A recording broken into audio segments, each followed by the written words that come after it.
पश्चिमी उत्तर प्रदेश के गठन की मांग को लेकर जो सबसे मजबूत तर्क दिया जाता है वो यह है कि इलाहाबाद हाई कोर्ट की बेंच भी मेरठ में होनी चाहिए। इलाहाबाद हाई कोर्ट के अधिवक्ता इस विषय में क्या कहते हैं, उनसे जानते हैं। अमरेंद्र जी, जो लॉजिक है इनका, तर्क है, वो कितना वाजिब है?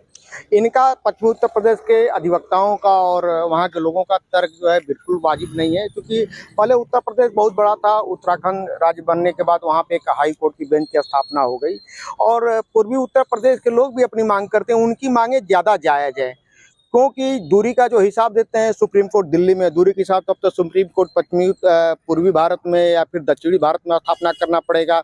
और जिस प्रकार से वो कहते हैं कि हमको इलाहाबाद जाना पड़ता है, तो कहीं न कहीं पहले जो इलाहाबाद आने में और हाई कोर्ट की जो वकालत है या फिर जो केस की स्थिति है, उसमें मुवक्किल को सिर्फ एक बार आना होता है फोटो खिंचवाने के लिए, एफिडेविट करवाने के लिए। उसके बाद यहाँ पे वादकारी नहीं आते, क्योंकि हाई कोर्ट में वादकारी आने लगेंगे तो भीड़ लग जाएगी, और अपने अधिवक्ता के माध्यम से वो केसों की पैरवी कराते हैं। ये लॉजिक वाजिब और इनका लॉजिक वाजिब नहीं है, और सुप्रीम कोर्ट तो ज़्यादा नज़दीक है उनसे। और ये जो पश्चिमी उत्तर प्रदेश के लोग हैं और अधिवक्ता हैं, कहीं न कहीं वो पंजाब और दिल्ली के अधिवक्ता उसको ज़्यादा हवा देते हैं। और जो पश्चिमी उत्तर प्रदेश के अधिवक्ता हमारे यहाँ वकालत करते हैं, वो खुद ही नहीं चाहते हैं कि इस तरह की चीज़ें। उनका यहाँ हाई कोर्ट में, इलाहाबाद हाई कोर्ट से ज़्यादा जुड़ाव है और वो वहीं पे बने रहना चाहते हैं। और पूर्वी उत्तर प्रदेश की जो मांगे हुए वो जायज़ है, और इस प्रकार की चीज़ों को हवा नहीं देना चाहिए। कुंठित मानसिकता और तोड़ने वाली राजनीति नहीं करनी चाहिए लोगों को। हाई कोर्ट इलाहाबाद की अस्मिता और गरिमा के साथ जो है खिलवाड़ नहीं करना चाहिए, और कहीं न कहीं इस तरह के लोग जो करते हैं न्यायपालिका को खंडित करने का एक तरह से कुचक रच रहे हैं, और इसको राजनीतिक हवा भी नहीं देना चाहिए लोगों को। राइट। तो आपका कहना है कि राजनीतिक हवा नहीं देना चाहिए। आपके इस समय जो मांग उठाई गई है उसके पीछे क्या कारण देखते हैं? क्या ये देखिए, मुद्दा है, प्रशासनिक मुद्दा नहीं, प्रशासनिक नहीं है, पूरी तरह से राजनीतिक है, और इसको हवा नहीं देना चाहिए। और जो भी इन लोगों की मांगे हैं पूरी तरह से गलत है।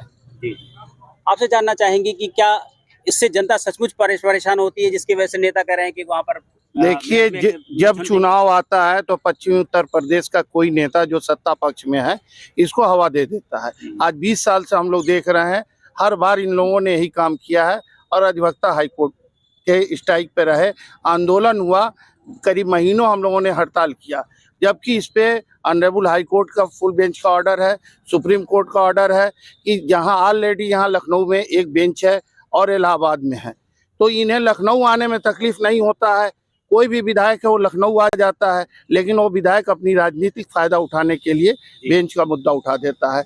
और अगर जब तक इन लोगों पे ये एक तरीके से कोर्ट के आदेश कंटेम्प्ट कर रहे हैं, और माननीय न्यायमूर्ति चीफ जस्टिस ऑफ इंडिया, ये जो नेता इस तरह का बयान दे रहे हैं, ये कंटेम्प्ट के दायरे में आते हैं, क्योंकि उन्हें जजमेंट पढ़ लेना चाहिए कि one state one high court, और उसकी जो बेंचेज है ऑलरेडी एक लखनऊ में है।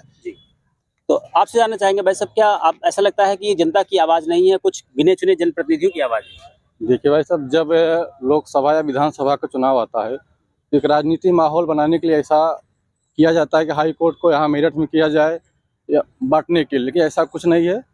जो जहाँ चल रहा है वही ठीक है अपने यहाँ पे इलाहाबाद में, बाकी किसी को कोई दिक्कत भी नहीं है। सब गलत बातें या गलत रूमर फैला करके किया जा रहा है बस केवल।